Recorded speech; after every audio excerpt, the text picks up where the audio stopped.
бывает, что вообще никого на вечернее кормление нет.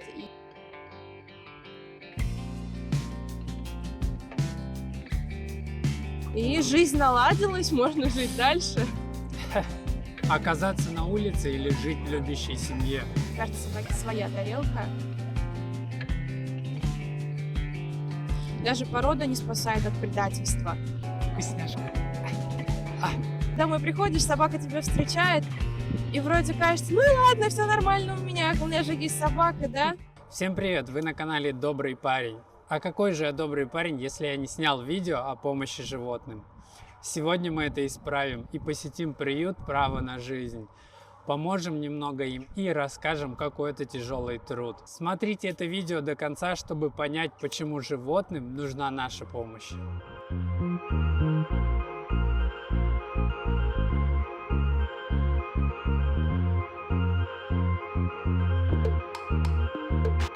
Друзья, это Дарья, администратор приюта «Право на жизнь». Сейчас мы у нее узнаем, как обстоят дела в приюте.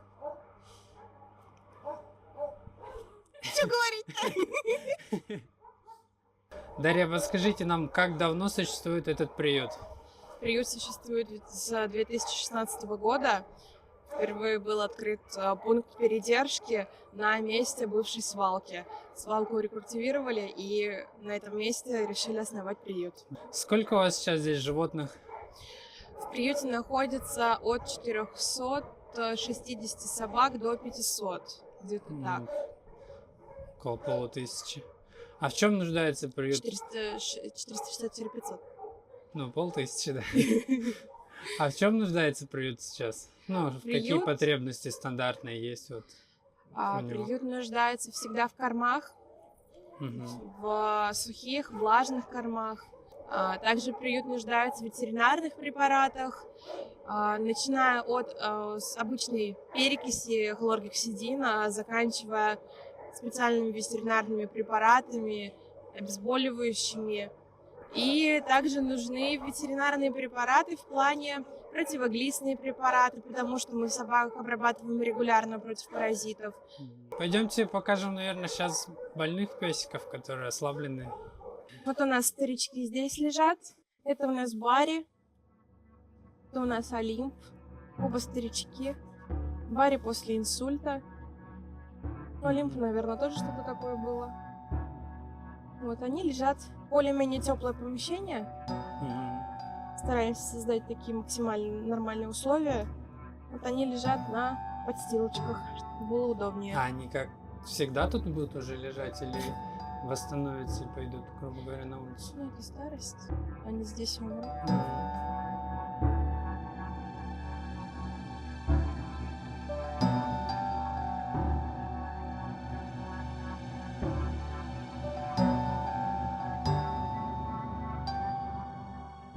У нас есть ветеринарный врач, который приезжает к нам. Она приезжает, стерилизует, некоторым катетеры ставит. То есть вот прям стационарного врача у нас нет. Какие-то манипуляции в плане капельницы, там промывания ран, еще что-то, это все проводят работники. То есть помимо того, что им нужно накормить, погулять, убраться, они еще ставят капельницы. Например, многие ослабленные животные, которым нужна капельница, они вот сюда сажаются. Вот здесь вот эти висят намордники, то есть вот сюда ставится капельница. И все это в таких вот полевых условиях мы ставим капельницу, потому что просто не хватает у нас рук. Мы просим приходить волонтеров на капельницу, то есть чисто вот посидеть рядом и все, ничего делать не нужно. Работники сами капельницу поставят, ну там ничего сложного, там просто вот эту конюлю всунуть в катетер и все. А у меня не съест? Нет, она добрая девочка. А, это девочка. Она добрая девочка. Добрая девочка. А как зовут? Дельта. Дельта. Делечка моя девочка. Как громадина. Стой. А, такая, да? Большая дама. Она где-то в районе 60 килограмм весит. Почти как я. Дельта, она чистокровная кавказская овчарка. У нее есть клеймо. Она такая добрая, да? Да, она кажется, и люди вот пугаются ее размера. Она появилась в поселке Альгешево в 2024 году летом. И люди, видимо, испугались ее больших размеров. За ней выехал отлов и привез ее сюда. Честно говоря, когда ее привезли сюда, мне казалось, что ей лет, наверное, 12, потому что она еле ходила. Она прям очень такая ослабленная была, ни на что не реагировала. На поводке с ней ходить было вообще одно удовольствие. Она не тянула от слова совсем. То есть мне казалось, что сил нет, поэтому она так делает. А оказалось, видимо, она поняла, что в приюте есть постоянная еда, есть будка, собственный вольер, в котором она живет одна. И жизнь наладилась, можно жить дальше. жизнь мечты. Да, помирать она перехотела, передумала. Хорошо подойдет в частный дом, но не на охрану. Она скорее даже, знаете, на охрану, может, и подойдет, но больше как пугало. Да. Что люди зайдут, там кто-то, ой, какая огромная. Видел, да, такое.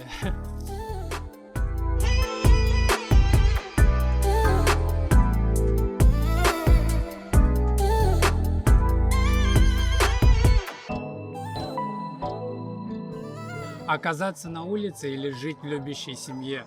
Животные не делают этого выбора, они его лишены, они лишь доверяют людям. Поэтому мы в ответе за тех, кого приручили. Вот скажите, а сколько у вас сейчас волонтеров, помогает вам? Волонтеров? Нет, давайте по-другому. У нас всего 2 работника постоянных на 500 собак. Вот вы сегодня видели, их 2 бегают, мужчина и женщина. У нас руководитель работает с понедельника по субботу и с 8 до практически 12 ночи. Вот. А волонтеров, их много. Не так, сколько бы хотелось. Они приезжают чаще всего по субботам и воскресеньям, когда есть время.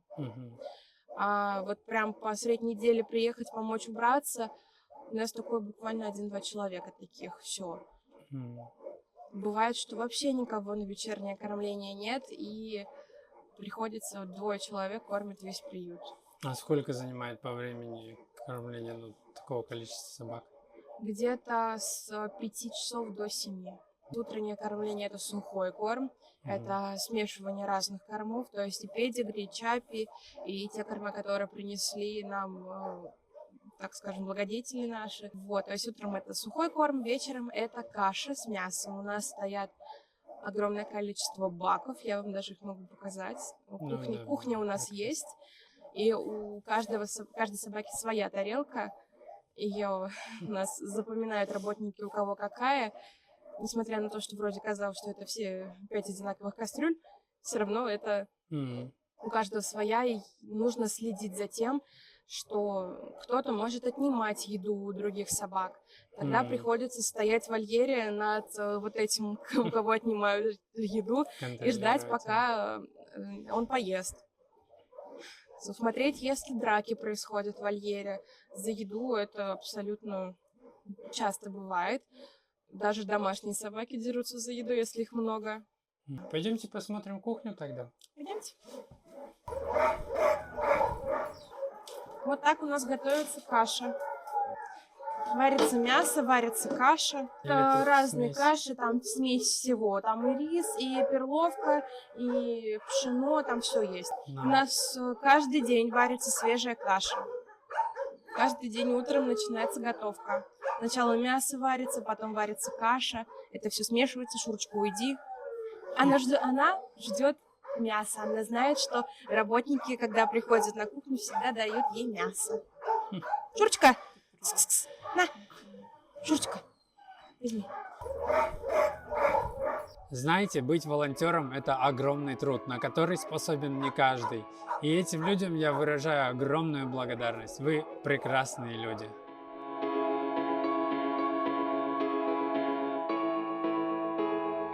Дарья нам скинула список, что необходимо для приюта. Сейчас мы зайдем в торговый центр и закупимся.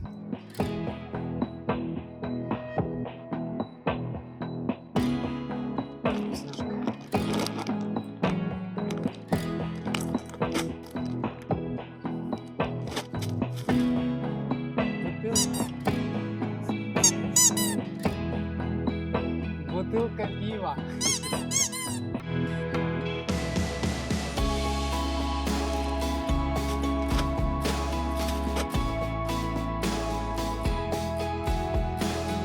Друзья, поддержите меня, подписывайтесь, обязательно оставляйте комментарии и отправляйте это видео своим друзьям.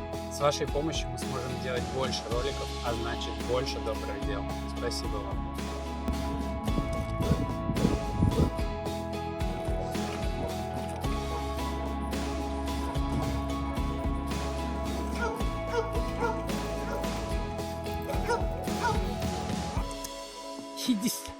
Иди сюда, на, вкусняшка. Красава, смотри, как ты мой хороший, иди скорей, ты на барашка похож. Пухленький. На, даже толстенький, на. Хороший. Все, тебе надо похудеть. Похудеть надо, ты поднабрал, да? Скажи, что ты просто сильный, да? А вот мы сейчас видели, люди приходили, кого-то взяли, да? Они на передержку забрали кошку. На передержку. А как часто вообще люди приходят, чтобы взять песика, кошечку? Раньше приходили часто, сейчас намного реже стало. Не знаю, с чем это связано, но прям мало людей, кто приходит именно взять собаку к себе. У нас больше возвратов сейчас, чем пристроев, потому что люди, не знаю, почему-то считают, что они могут попользоваться и сдать обратно. Все. Мне не нужно. А какие они причины называют, почему они вернули? Кто-то не лает, у кого-то хозяйка умерла, дети не хотят. Какие-то причины. Кто-то много кушает, кто-то много гавкает, кто-то не гавкает. Ну, всякие разные, да? Да, люди не хотят работать с собакой. Если вообще любую собаку можно обучить чему угодно. Даже медведя ездит на велосипеде. А собаку почему-то люди считают, что не научить ее ничему. Друзья, животные не говорят благодарственных слов, а безответственные люди, которые завели собаку, не подумав, лишь увеличивают количество животных на улице и в приютах. Вот вы говорите, что очень много животных возвращают. Подскажите, над чем людям подумать, прежде чем завести животное нужно? Если люди заводят щенка, они должны понимать, что это на ближайшие хотя бы 15 лет. То есть особо никуда не денешься. Без него. Да, потому что его нужно будет либо отдавать куда-то родственникам, например, если куда-то уехать там в командировку, еще куда-то. Нужно найти, кто за ним будет смотреть, то есть нести ответственность.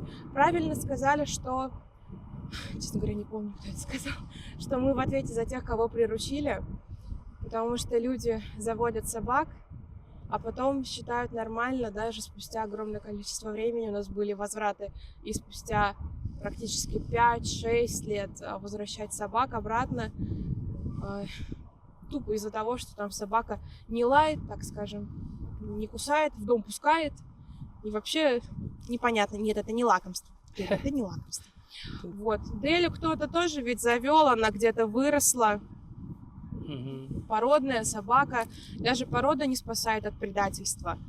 Поэтому людям нужно подумать над тем, что над совестью своей, над тем, что над чувством ответственности, что они очень сильно привязываются к своему хозяину, и когда хозяин их предает, они могут посчитать, что что там собака, и что она там другому хозяину привыкнет. Она может и привыкнет, но память на своего хозяина у нее останется на всю жизнь, на первого хозяина.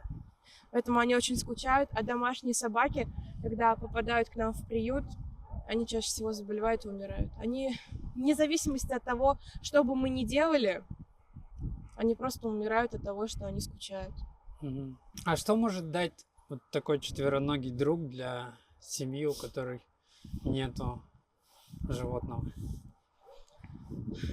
Наверное, это энергия, движение.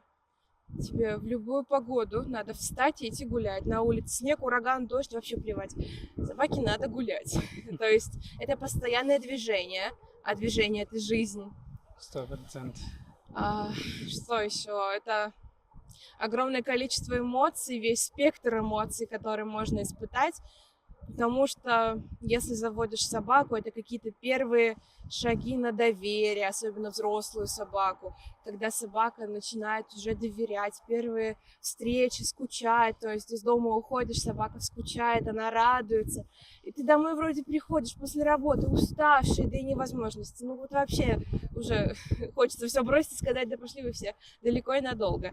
А собака приходит, домой приходишь, собака тебя встречает, и вроде кажется: ну и ладно, все нормально у меня же есть собака, да?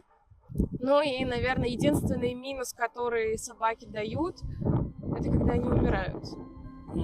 Когда ты сидишь Тяжело. рядом со своей собакой, она положила голову к тебе на колени, последний раз вздохнула, и все. И ты лежишь и гладишь ужасный труп собаки. Вот это единственный минус, который есть в собаках. Они оставляют неимовернейшую боль, когда уходят.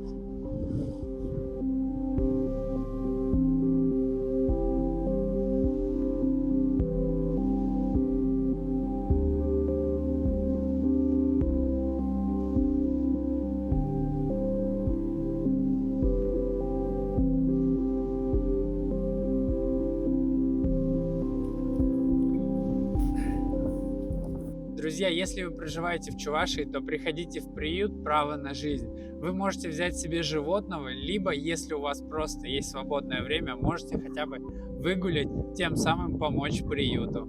А если вы живете в другом регионе, то уверен, у вас в регионе тоже есть приюты, и вы можете помочь и им. Друзья, подписывайтесь на канал, обязательно отправляйте это видео своим друзьям, так мы сможем сделать мир добрее вместе.